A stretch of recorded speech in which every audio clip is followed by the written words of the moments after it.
Bienvenidos, muy buenos días. Yo soy Anderson Boscan desde el Student Coffee en la Plaza Foch. Esto es News and Coffee, el programa de entrevistas de La Posta para revisar la coyuntura política y la actualidad nacional. Hoy, miércoles 27 de junio, si la memoria no me engaña, como todos los días, revisamos los hechos en caliente.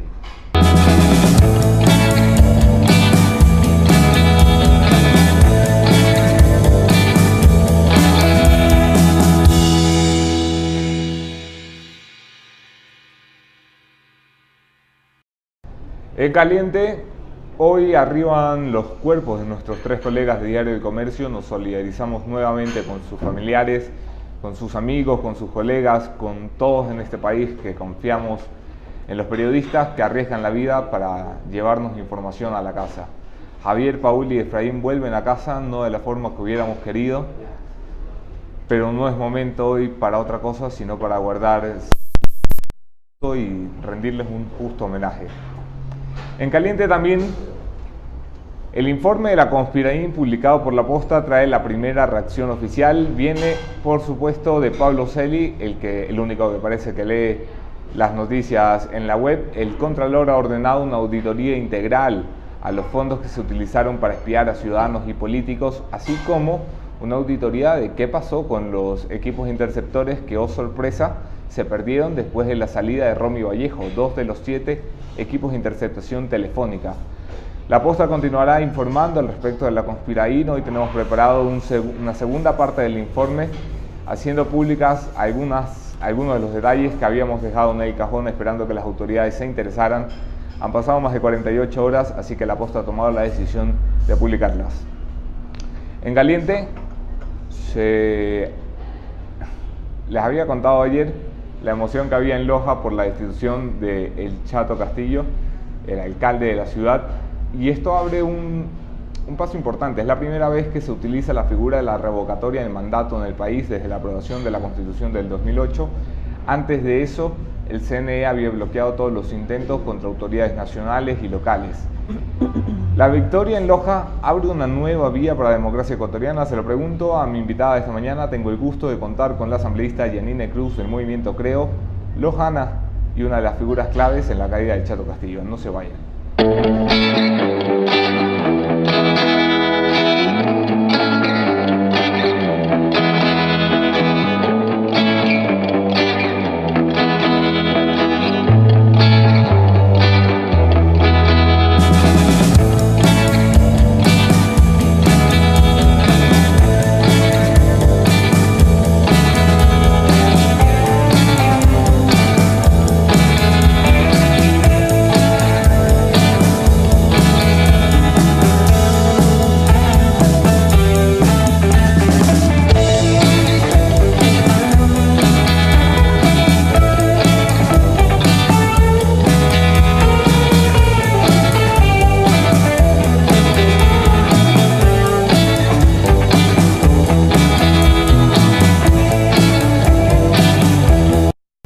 Gracias a todos quienes se quedan en la señal de La Posta, sobre todo a los que comparten nuestros contenidos. No tienen idea cómo nos ayuda aquello. Gracias a Hyundai, patrocinador oficial del Mundial y de este espacio de entrevistas, así como a Student Coffee por confiar en el periodismo independiente. Gracias, Yanine Cruz, por estar aquí esta mañana. Anderson, es un gusto poderles acompañar. Soy Anderson Boscan en todas las redes. La conversación de hoy empieza evidentemente por Loja. ¿Cómo está Loja 3 días después de la fiesta? ¿Todavía sigue el chuchaqui? Bueno, yo tengo que decir que enhorabuena por el Ecuador y por la democracia en el país. Desde el sur se dio un ejemplo de que no se puede tolerar a prepotentes, a personas que han abusado obviamente de ese poder para perseguir a quienes discrepamos, y sobre todo a una persona que lleva casi medio siglo en el poder. Mira que el Chato Castillo lleva desde 1988 en estos vínculos del poder, del servicio público, etcétera, etcétera, y los resultados para Loja el día 24 fue un golpe justamente a esa prepotencia y a ese cacicazgo que durante tantos años hemos criticado. ¿Quién gana políticamente tras la derrota del Chato? Ganamos todos los años. Ya, esa es la respuesta políticamente correcta, pero la real, ¿quién gana? ¿Qué movimiento se apunta a la victoria? Bueno, mira, hay un sinnúmero de personas que que ven como una posibilidad, ya que no quieren de lo mismo, y eso permite que nuevos actores puedan ver el tema de la administración como un sueño en estas elecciones en el 2019. Hay varios actores que están en esa línea, pero estamos nosotros llamando a la unidad. Me parece que es importante marcar una hoja de ruta para el desarrollo de Loja. Ya el Chato es historia, el Chato tendrá que verse con la justicia, ahora los lojanos tenemos que sentarnos a dialogar con el futuro y con los actores para poder tomar decisiones claves para el desarrollo de nuestro cantón. Su nombre sigue sonando en el movimiento, creo, para las seccionales del 2019. ¿Se anima a renunciar a la asamblea por su provincia? Mira, yo tengo una gran responsabilidad con la provincia de Loja, una gran responsabilidad. Sin embargo, no he descartado el hecho de poderme sentar en una mesa con varios actores. En el caso de no ir, apoyaré a la persona que tenga la confianza de los lojanos y sobre todo un plan de trabajo que conlleve la aspiración y el sentimiento local, que me parece que es lo fundamental. Pasamos a temas nacionales. Muy rápidamente quiero echar un vistazo, no sé si ha podido ver el informe de La Posta sobre la conspiración dentro de la SENAIN. Más o menos resúmenes para quienes no están al tanto. Romy Vallejo manejó una estructura de espionaje telefónico y de correos, como todos sabíamos. Tenemos identificada esa estructura. Manejó una estructura paramilitar de protección física del expresidente de la República, Rafael Correa, y de agresión contra ciudadanos civiles y desarmados. Y metió un espía dentro del equipo de seguridad del mismísimo presidente de la República, Lenín Moreno. Le pido primero una reacción y segundo, si algo de esto le va a interesar a la Asamblea. Claro, bueno, primero es molesto saber que aún esos tentáculos del Correato se encuentran presentes en este gobierno. Y creo que el presidente Moreno tiene una gran labor, sobre todo de decir, no en discursos, sino en sus hechos, de que no quiere trabajar con estos elementos nefastos del Correato. Romy Vallejo sabe que la manera maquiavélica de operar y de perseguir y de investigar a sus oponentes, a las personas que no practicamos las doctrinas del Correato, pues ha sido evidente, ¿no? Ahora la pregunta es dónde están, por ejemplo, los equipos que estaba leyendo. ¿Están siendo utilizados en este gobierno? ¿Quién nos da garantías que no? Aún hay voces muy críticas. De hecho, esos vínculos que tiene el presidente Moreno con el expresidente Correa, personas como, por ejemplo, yo he sido muy crítica de la presencia de la ex canciller Espinosa frente pues al grupo cercano del presidente Moreno. ¿Quién da la garantía de que no seamos nosotros aún investigados o perseguidos, ¿no? Entonces yo creo que se debería claramente practicar el discurso, pero en acciones. Si no queremos pues ser parte todavía de esa crítica, el presidente Moreno tiene que desarticularse de estos malos elementos y ser duro con estos quienes fueron obviamente parte de un sistema. Dentro del ámbito de responsabilidades del Ejecutivo, el Legislativo, sin embargo, no solamente tiene la capacidad, sino la obligación y la responsabilidad de ponerle control a los excesos del Ejecutivo, incluyendo, sobre todo, la seguridad nacional, que para eso tiene una Comisión de Soberanía y Exteriores, claro, que a ver si funciona todavía. Se lo digo en serio, no ha renunciado Doris Solís. Empieza a funcionar la Comisión por la Crisis de la Frontera, pero no veo que avancen en temas fundamentales. ¿Es partidario usted de que esto llegue a la Asamblea? A ver, duele reconocer como legisladora que no se pueda responder a la petición ciudadana. Lo que está haciendo la Contraloría era un deber que se debía de haber manejado dentro de la Asamblea, pedir un informe real de cuáles fueron los gastos dentro de esta SENAIN y por qué utilizaron el recurso económico para perseguir a personas. Ahora la pregunta es si tenemos los votos suficientes para buscar esa decencia política y sancionar a los responsables. Cuando les conviene a los correístas, son amigos de los morenistas. Y esto permite poner barreras a una fiscalización real. Te soy bien sincera. El año anterior terminó la popularidad de la Asamblea con un 30-25% de aceptación. Sí, sí. El 80% de los ecuatorianos no confían, porque lamentablemente tantos años se ha visto cómo desde Carondelet operaba y mandaba a Correa y todos los legisladores levantaban la mano y no hubo debate. Hoy, lamentablemente, aún tenemos elementos que no permiten un debate a la altura del sentimiento ciudadano. Te digo, una oposición... Hoy pasamos de un debate a un bloqueo, en realidad, porque como ya nadie tiene mayoría, no son capaces, ninguno de ustedes, ninguna de las bancadas parlamentarias, de ponerse de acuerdo. Le traigo a colación la última ley importante que han aprobado, si no la primera, la ley de reactivación económica o la ley económica urgente, como se llame. Su partido votó en contra de esa ley. No nos abstuvimos, ¿no? Bueno, su partido no le dio el respaldo a una ley que todo el mundo en este país, empezando por las cámaras, los empresarios, los analistas económicos, decía que no era perfecta, pero era un paso hacia adelante. ¿Cómo es posible que ustedes no apoyen una ley que va evidentemente un paso hacia adelante? Bueno, no sé hasta qué punto se puede decir que es un paso hacia adelante cuando queremos que exista realmente un manejo responsable del tema económico. Permitir que se endeude nuevamente el Ecuador en esta crisis económica sería irresponsable. Por lo menos en la conciencia de nosotros no está. ¿Y qué significa esto? ¿Por qué pasa esto, Anderson? Porque no hay debate. Porque 4 o 5 se ponen en una comisión a tratar de recibir propuestas, pero no hay debate. No hay debate. Y ese es el tema. Porque estas leyes obviamente se frenan. Decir que, claro, se saluda el hecho de que se pueda dar una mirada al sector de la agricultura, tratar de buscar estos fomentos, perdonar algunas deudas, pero el eje principal es la deuda del país. No podemos ser tan irresponsables en ese sentido, ¿no? Nosotros obviamente nos... La ley establecía claramente que el gobierno tenía capacidad de endeudamiento, pero la obligación de entregar una reducción del déficit fiscal mayor de aquí al 2021. ¿Por qué no apoyar algo así? Bueno, primero porque esta propuesta totalmente se reformó como envió el presidente Moreno. Estoy convencida que la va a vetar a la ley. ¿Y cuál es la importancia de obviamente dar quizás estos insumos? Es justamente para poder poner las reglas claras en el tema de endeudamiento.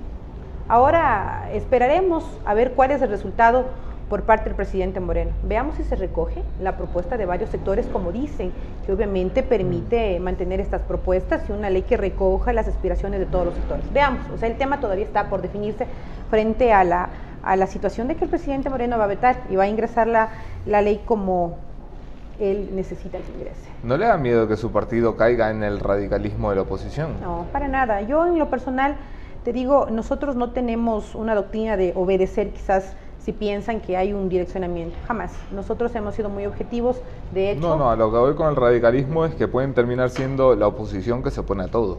No, para nada. Mira, cuando hay temas de consensos, de poder criticarse, autocriticarse y de tomar decisiones que puedan responder a la demanda ciudadana, lo hemos hecho, más allá de la camiseta política, pero eso sí. ¿Cuándo? Te digo, no, siempre lo hemos hecho. ¿Cuándo? Siempre lo hemos hecho. Por ejemplo, yo te hablo de mis acciones frente a la ley de la no violencia a la mujer. Yo fui, por ejemplo, una de las primeras, fue la única en abstenerme, por ejemplo, a una ley de educación superior. ¿Por qué? Porque se necesita entender que la ley no solamente tiene que pertenecer a un solo sector político, sino a los ciudadanos. Cometeríamos los mismos errores que se vienen pues criticando. Y yo creo que el hecho de poder negarte muchas de las veces a la norma es porque hay algo raro. Escuchaba ayer a Elizabeth Cabezas en entrevista con Lenin Artieda en Ecuavisa asegurar pues, lo que ya todos sabemos: nadie tiene una mayoría parlamentaria firme que permita ir por sí solo. Es la hora de los acuerdos, es lo que la señora Cabezas ha prometido desde el día 1, cuando convocó a todos los líderes de bancadas del Parlamento y les dijo: fijemos una agenda mínima. ¿Qué tanto se traslada a los hechos esa promesa de buscar acuerdos? Mira, yo primero tengo que felicitar la actitud madura de Elizabeth. A pesar de tener una línea muy distinta a la mía políticamente, ha sabido responder a la petición. Yo tengo que felicitar esa actitud del diálogo, de poder abrir las puertas de su despacho para tomar decisiones que conlleven justamente la solución de problemas. Por lo menos de mi provincia tengo que ser muy clara. Y eso va tomando forma cuando te despojas de ese peso político. O sea, yo creo que ahora tenemos que marcar el horizonte para recuperar al país, ¿no? Y tratar de saber que ahora respondemos a los ecuatorianos y no a los amiguitos de las contiendas políticas del pasado. Y yo te puedo decir que por parte de nosotros hay toda la apertura del caso. Cuando se ha pedido algún cambio del orden del día, con toda la buena voluntad veo que por parte de la presidenta existe esta conducta, lo que es saludable para el país. Ustedes han criticado desde que llegó el presidente Lenín Moreno al poder el gran número de correístas que lo acompañaba el 24 de mayo del 2017. Si uno ve la foto del gabinete ministerial del 17 y ve la foto del gabinete ministerial del 18, el presidente ha escuchado a los sectores de oposición. No ha purgado todo, pero ha limpiado lo más importante y lo más notorio: Cancillería, Interior, Defensa. Bueno, ¿ve usted capacidad de enmienda en el gobierno de Lenín Moreno? Veo capacidad en la fuerza social, en la gente. O sea, no le atribuye el mérito a Lenin, sino a la gente. A la gente. La presión social hace que un político cambie de opinión. Y hay que obedecer a eso. Es la respuesta de la petición social. Por un lado eso, pero por otro lado no entiendo cómo puede, por ejemplo, estar tan cercano el legislador, por ejemplo, Albornoz, cuando fue ministro de Correa. No entiendo esa lógica. Cuando él está en un informe como, por ejemplo, Caminosca, queremos depurar la corrupción, y es muy cercano al presidente Moreno. Jamás voy a entender esta clase de prácticas. Y espero que por salud y por confianza de los ciudadanos se pueda ir depurando y deshaciéndose de estos malos elementos que le deben mucho pues al país. Caminosca, que está durmiendo el sueño eterno en la Fiscalía, por cierto, más de un año de investigación. Se publicó aquello un 13 de febrero de 2017. Tenemos año y medio, quedan 6 meses para que se cierre la indagación fiscal. Ya hablaremos en algún momento. Ya hablaremos cuando se deba de ese tema. Hablando de fiscales, el Consejo de la Judicatura, que reemplaza al inefable Consejo de Gustavo Yalc, se ha estrenado con un tiro en el pie, metiendo la pata. Hoy tienen pleno y la promesa de revisar su decisión. ¿Cómo valora la primera actuación de un consejo que prometía mucho y ha decepcionado de entrada? Primero, espero que la reunión de hoy pueda responder a que se necesitan personas probas dentro de la Fiscalía. Hago votos para aquello, ¿no? Y en lo posterior, decir que fue un error, por ejemplo, la presencia del hermano del presidente Moreno en la Fiscalía. Así hubiese tenido el mejor puntaje Anderson. El hermano del presidente, por Dios. Presentable que esté el hermano del presidente de la República. Por dos cosas. Primero, porque no se confía mucho en los actores políticos, ni justamente en la designación de fiscales. Por los 10 años que hemos evidenciado y hemos sentido que la justicia le pertenecía a un grupo político, no a los ciudadanos. Y segundo, porque tenemos que ser coherentes. Si queremos ser objetivos, no pueden poner al fiscal, al hermano de Lenín Moreno, ¿no? Espero que el día de hoy, ese consejo transitorio, el Consejo de la Judicatura, empiece a marcar la diferencia de lo que era el Correato, definitivamente. Ustedes fueron parte de los movimientos políticos que hicieron campaña por el sí en la consulta, que le dieron poderes extraordinarios al Consejo de Participación, que nombró el Consejo de la Judicatura. ¿Son corresponsables de alguna manera de las decisiones que tome ese Consejo? El 4 de febrero se presentó ese sentimiento ciudadano para poder cambiar el futuro del Ecuador. Todos somos corresponsables, todos.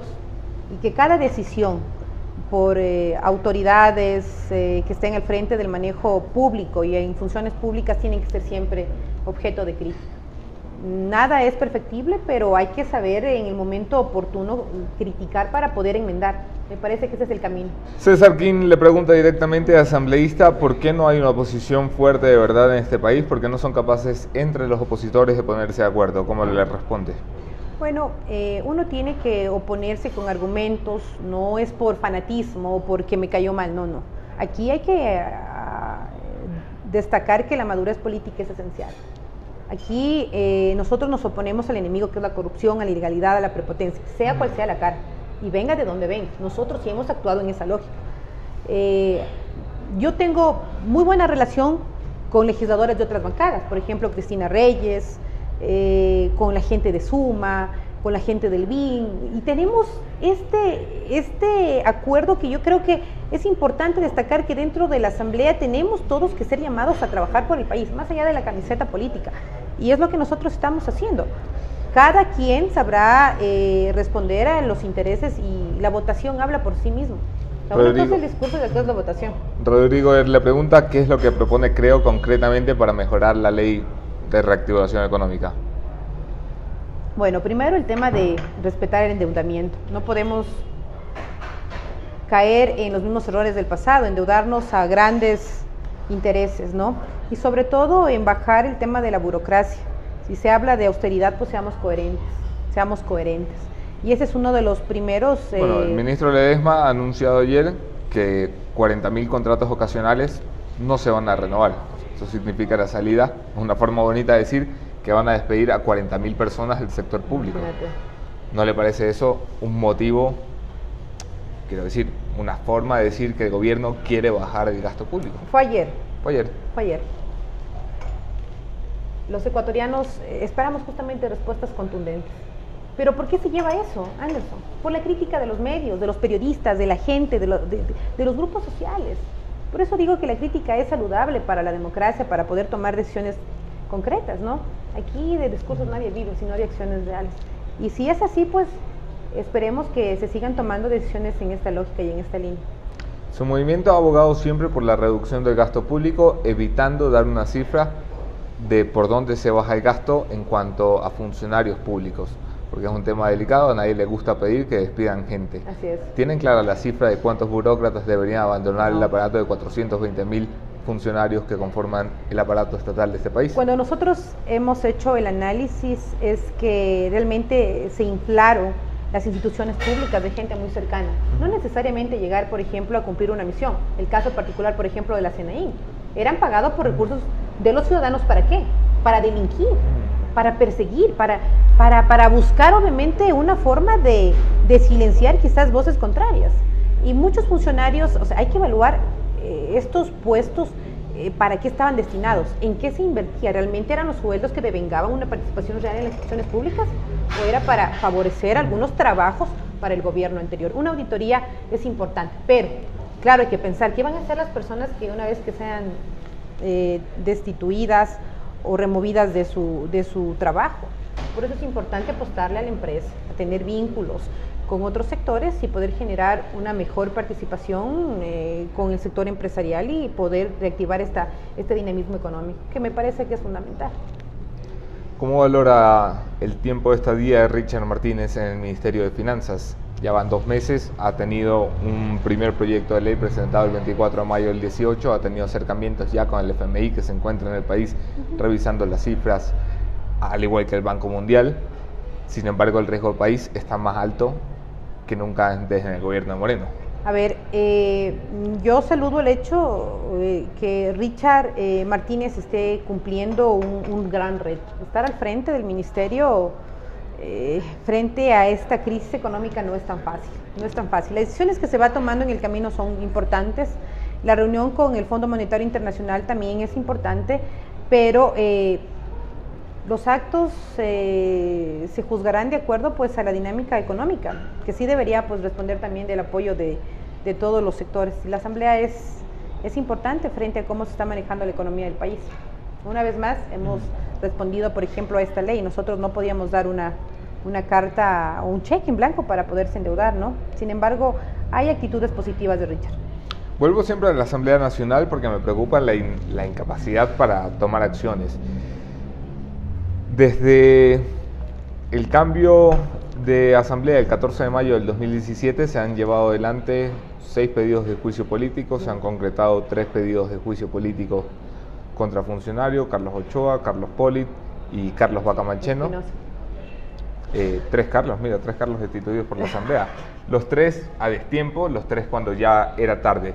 La asamblea reacciona, no propone nuevos temas de fiscalización, se queda mirando al pasado y esperando que el Consejo de Transición haga todo. Que el Consejo de la Transición les haga el trabajo. ¿Cómo es posible que el primer poder del Estado esté siempre a la espera? Yo he sido una de las, creo que primero en reconocer es que el Consejo de Participación Transitorio le está haciendo a la Asamblea lo que debió ser en su momento. Pero cuando nosotros nos tomamos obviamente la confianza, y digo en el buen sentido de los ciudadanos, era para fiscalizar. Hemos recibido una asamblea con muchas deudas al país. Y yo te digo, uno no puede mantener la palabra intacta de la fiscalización en la asamblea porque hay asambleístas que no pueden ni pretenden que la fiscalización sea un hecho en nuestro país. Por eso los órganos, por ejemplo, Marcela Guinaga, por ejemplo, Esteban Albornoz, por ejemplo, Gabriela Rivadeneira, por ejemplo, la Silvia Salgado, y está dentro de la Comisión de Fiscalización. Sí, sí. En el pasado obstaculizaron un sinnúmero de juicios. Tú recordarás ahora que nuevamente salió a la luz. Qué capacidad de archivo que tiene Silvia Salgado, ¿no? El tema, por ejemplo, del exministro Ponce, en el tema Gabela. Sí, sí. ¿Qué pasó con esa asamblea? Cuando maquillaron el informe del tema de las violaciones de los niños. O sea, es impresentable. Hay personajes nefastos que llegaron a hacerle juego a la impunidad y a la corrupción. Tienen terror de la palabra fiscalización. Entonces, y les están ganando el partido a ustedes. A ver, aquí... Si no, mira lo que pasó con el juicio a Gustavo Yay. Propusieron un juicio, presentaron las pruebas, reunieron los votos en el pleno, la Comisión de Fiscalización miró para otra parte y ustedes se quedaron de brazos cruzados sin poder hacer nada. A ver, ¿quién pierde es el Ecuador? Aquí ellos ganan ellos porque van a poner obstáculos y obviamente para poder hacer fuerza común y que no se inicien procesos de fiscalización. ¿Por qué, Anderson? Porque si cae el padrino 1 y cae el padrino 2, vienen ahora por mí. Y ese es el miedo que tienen. Ahora, por ejemplo, yo públicamente le solicité al ex ministro y actual asambleísta Albornoz, que es más, tiene que dar la gracia de periodistas, asambleístas que hemos dicho que su nombre está en un expediente internacional. Que limpie su nombre, pero que lo limpie obviamente con todo documento y argumento. Es impresentable, por ejemplo, escuchar a una expresidenta como la señora Rivadeneira, que habla de la independencia de poderes ahora, y que se siente vulnerada y que han abusado de ella la fuerza pública. Y cuando golpearon a los jóvenes de los 10 del Unucoto, y cuando masacraron al pueblo saraguro, inclusive pegaron a una mujer embarazada, ¿dónde estaba esa voz femenina que luchaba por los derechos? Es impresentable. Ahora Silvia Salgado se constituye en el personaje del archivo en nuestro país, que algo tiene que tener, porque veo que hay discursos tan ambiguos que a veces sí a favor de Lenin y a veces no. Entonces, tenemos que, inclusive yo considero como un reto de la Asamblea, empezar a investigar y a fiscalizar a los propios legisladores. ¿Cuál es el miedo y temor que tienen a la verdad? Que yo creo que es un reto y un compromiso de decencia política. Fiscalización casa adentro. Casa adentro, definitivamente. No estaría mal. Ahora que habla de perseguidos políticos, independencia de poderes, el señor Rafael Correa tiene que presentarse en este país el lunes próximo, o la jueza tendrá que decidir su prisión preventiva. ¿Cómo cambia eso el panorama político de este país? Bueno, primero... ¿Importa a estas alturas? Por supuesto que es importante que deje el ático y las redes sociales y que venga y que le dé la cara a la justicia, como muchos perseguidos en algún momento le hemos dado la cara a la justicia. Es importante que no queden cabos sueltos, porque si nos vamos a la cabeza mayor, es decir, que las demás cabezas no tienen tiempo largo para seguir encubriéndose. Y con el presidente acá tendremos que hablar de muchos temas, por ejemplo, no solamente por el tema de Fernando Balda, sino tiene que responder por el caso de los delitos de lesa humanidad. ¿Tú recordarás quién dio la orden para disparar al hospital en el 30S? ¿Quién dio la orden para explotar, por ejemplo, al Yasuní, borrando del mapa a los ecuatorianos que no estaban obviamente en contacto? También tienen que responder por el tema de delitos en tema administrativo, peculado, cohecho, concusión, el tema de desaparecidos, el tema de General Gabela, el tema, por ejemplo, de Fernando Balda, el tema de los esposos Pazmiño, un sinnúmero de actores. En el país se aproxima que hay 37 desaparecidos en el gobierno de Rafael Correa, pero que venga y dé la cara. Es así, no tiene corona para... ¿Le da capacidad a Paul Pérez Reina, el fiscal general encargado, de llevar adelante todos los procesos que describe? Claro que sí, por supuesto que sí. De hecho... ¿Lo conocía de antes o lo ha sorprendido ahora en el despacho? Ahora, y yo digo, es importante apoyar a funcionarios que están demostrando esa tenacidad y que no tienen compromisos con nadie. Nadie tiene corona, y que se investigue quien tenga que investigarse, del partido y organización política que sea, porque es una causa de país. Pues es muy fácil decir eso cuando se está del otro lado, ¿no? Dependiendo, no es fácil estar del lado de oponerse a la corrupción. La corrupción tiene tentáculos y mafias, Anderson. Yo te hablo nomás por el tema del alcalde de Loja. Siendo un alcalde tuvo una gran presión y poder para cambiar jueces, pagar a sus allegados, para perseguir, para amenazar. Imagínate en escala nacional. Para meterle a prisión, ¿no? Hay mafias donde inclusive la vida está en peligro. Y como periodistas, ustedes que también se atravesan se atreven un poco a desafiar a estos tentáculos nefastos de la corrupción, también tienen ese peligro. Si están del lado de la lucha contra la corrupción, ¿cómo es que demora tanto aprobar una ley de extinción de dominio que permita que los ecuatorianos recuperemos lo robado de quienes nos lo han quitado? Porque si nosotros marcábamos la agenda, ten por seguro que estos temas importantes se deben estar debatiendo. Nosotros no tuvimos una agenda. Yo recuerdo algo, que cuando nosotros nos posicionamos como asambleístas, ya eligieron los presidentes de las diferentes comisiones, ojo, y ellos, llegados al gobierno, cercanos inclusive al gobierno saliente, definieron la agenda. En el caso, por ejemplo, de la comisión en la que yo integro, Comisión de Derechos Colectivos, inmediatamente presentamos para debatir, por ejemplo, la ley de comunicación. Y el presidente aquel entonces, Serrano, no. Analizó cuáles temas eran importantes, porque tenían mayoría. Y hoy hemos visto que lamentablemente en ese movimiento nefasto de correístas, morenistas, se está como que deteniendo los temas trascendentales. Una ley de educación que recién se acaba de aprobar, sin debate, una ley de comunicación que gracias a la presión ciudadana y gracias pues obviamente a la presencia y la propuesta por parte del Ejecutivo ha dado seguimiento, pero hay temas que se deben obviamente de volver a sacar al debate, que me parece que es indispensable, pero estas riñas internas no permiten que la Asamblea sea un referente de una lucha contra la corrupción, lamentablemente. Hay que ser autocríticos. ¿Cómo avanza la ley de comunicación? A ver, hay acuerdos interesantes.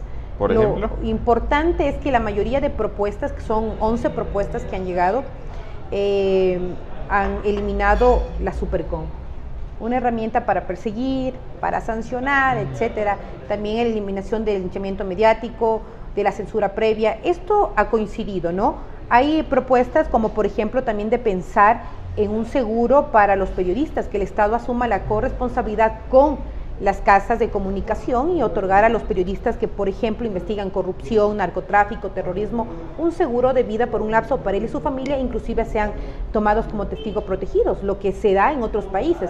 Y afortunadamente, hace poco, la CIDH emite una importante resolución cuando lo mataron a un periodista en el año 98 en Colombia por denunciar a un concejal que estaba inmerso en actos de terrorismo, ¿no? De narcotráfico.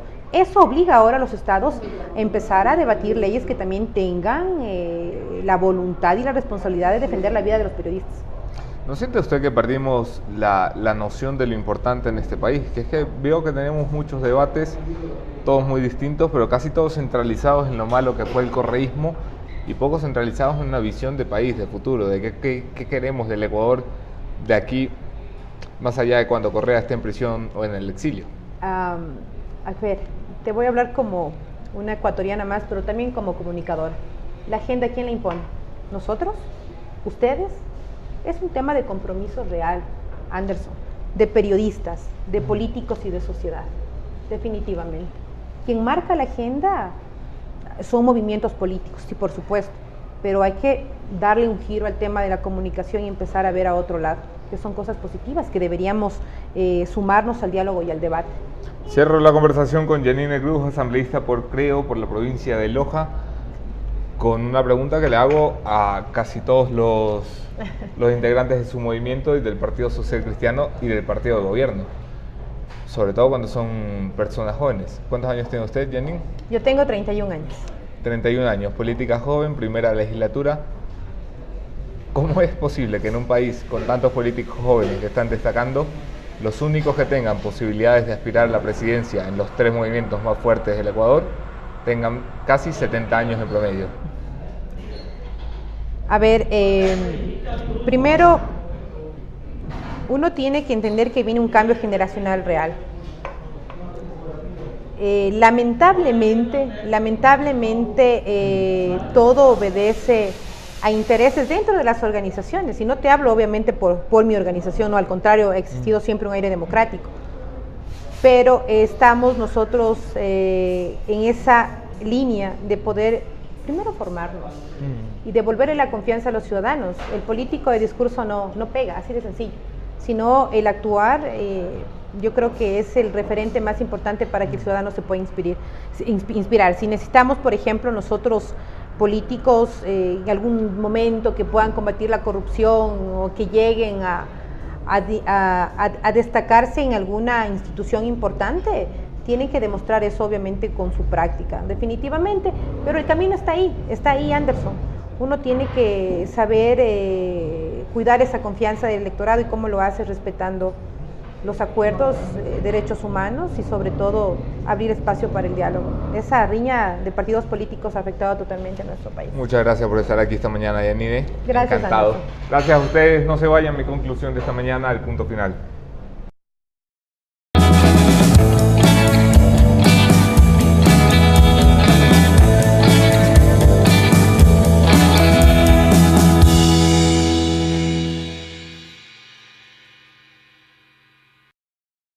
El silencio del gobierno nacional después de la publicación del informe del equipo periodístico de La Posta con relación a los excesos y la época oscura de Romy Vallejo en la SENAIN dice mucho. El silencio otorga, el silencio concede, el silencio se vuelve cómplice y permite y abre la puerta de la impunidad para que un grupo de malos funcionarios que abusó de los dineros del Estado para ir contra los derechos civiles y la población de este país quede libre, quede sin responder, no solamente ante la justicia, sino ante el país por sus excesos. El presidente, que calla mucho y habla poco, evidentemente, tiene que delegar entonces en quienes son los encargados de la portavocía de gobierno, esto es particularmente su secretario particular, Juan Sebastián Roldán, la necesidad de un pronunciamiento oficial. ¿Qué pasa con la SENAIN? ¿Cambiamos la cabeza y dejamos la podredumbre que está por abajo? ¿Qué pasa con los equipos que servían para espiarnos a los periodistas, a los políticos, a los ciudadanos de a pie? ¿Se siguen usando para eso? ¿Cómo estamos reconfigurando la seguridad nacional? La crisis en la frontera, que nos costó 7 vidas y todavía tenemos pendientes las de Oscar y Katy, dio una tregua temporal al gobierno para responder sobre cuestiones fundamentales. No se escuden en el dolor que sentimos los ecuatorianos por haber perdido nuestros colegas, por haber perdido militares y por haber perdido ciudadanos y compatriotas. No se escuden en la crisis para dejar de responder sobre lo que tienen que responder. ¿Cómo están reorganizando la inteligencia de este país? ¿Le han cambiado el nombre o van a transformarla? Nos vemos aquí mañana con otro tema, otro entrevistado, mismo entrevistador. Yo soy Anderson Boscan en todas las redes. Gracias por estar aquí.